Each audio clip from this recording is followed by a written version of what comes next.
So let's go to the US and try and work some of this economic nuance out with the Washington correspondent of the Australian newspaper and a contributor here on Sky News, Adam Crichton. Adam, always good to speak to you. Now, just a serious question. Everybody presumes that economics or economies eventually just cool under the weight of higher interest rates. But what happens if it takes much longer than anybody anticipates? Well, certainly it's been extraordinary because that just hasn't been happening, especially in the US. I think you're seeing more and more economists now come out and basically admit that they were wrong, that the economy here has not fallen into a recession. You know, the latest figures show the job market is still booming. Layoffs have been declining. Consumer spending is very high. Just this week, of course, they upgraded GDP growth for the first quarter from 1.3 to 2%. That's a very large upward revision, and certainly one that wasn't expected. So far, the higher rates here, you know, the cash rate here, if you like, is 5.25%, so a bit higher than Australia. But it still hasn't really made a dent in the US economy yet. I mean, most people still think that it will, but as you say, it's taking far longer. And what does that mean? Well, it probably means in the short term that the Fed and therefore the Bank of England, the Reserve Bank of Australia, they're going to lift rates more, I would say. I mean, the Fed chairman, I think he's been in Portugal this week, and I think he indicated another 2 rises, or at least that's the market expectation. Still 4 weeks away here, roughly, until the next Fed meeting, but I think you could probably expect another rise and then another one later in the year. Your central banks are scratching their heads. They don't understand why jobless rates remain so low, despite these very significant increases in rates. And the real issue here, of course, is the more that they push the rates up, the more that cliff gets a little bit steeper, that eventually the economy might go over. Because, of course, the hurt when it finally does bring to bear on the economy, on business, well, ultimately it could be more serious. Yeah, look, that's right. I mean, what we know with economies is they're fine and then suddenly they're not.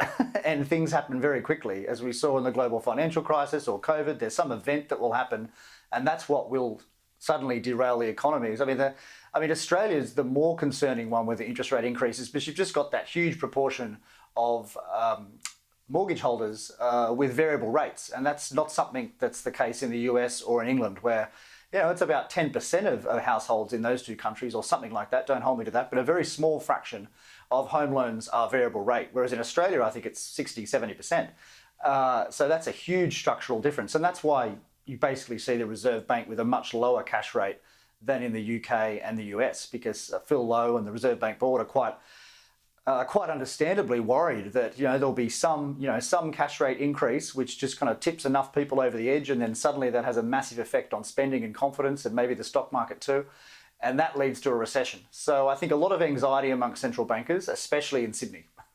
Yes, there's no doubt about that. There is certainly concern amongst them right now. But there's one other aspect to this as well, and that is, you know, the preparedness of governments to deal with some sharp economic slowdown. When they've been through COVID, they borrowed enormous amounts. Quantitative easing was out there. They've now got interest rates higher. It's just whether governments are prepared for an economic slowdown. Yeah, look, that's a very good point. And I don't think they really are. I mean, they basically blew so much money, I would say massively, excessively, on COVID support packages. I mean, interestingly, the 3 English-speaking countries spent the most by far. I mean, if you look at countries like Germany, Switzerland, Sweden, they basically spent nothing or very little by comparison. So I don't know why that's the case, but Australia and the US really borrowed. Well, actually, I should actually say their central banks created new money to fund the packages, and of course that's led to this high inflation. And I just don't think they can do it again. I mean, if there was another COVID, if there was COVID 25, they could not spend that much money again. So it's a real problem. As you suggest, if there is a downturn, I mean, how are they going to borrow the same amount? It was cheap in the past when interest rates were, 2%, but now they're much more. So it has a huge impact on the budget. And at the same time, of course, you've got bracket creep, severe bracket creep in Australia, which of course is the reason why you've got that surplus. Basically, that tiny surplus is because the government is basically taxing the daylights out of everyone without passing a new law, which you've got wages and prices going up at a pretty solid clip.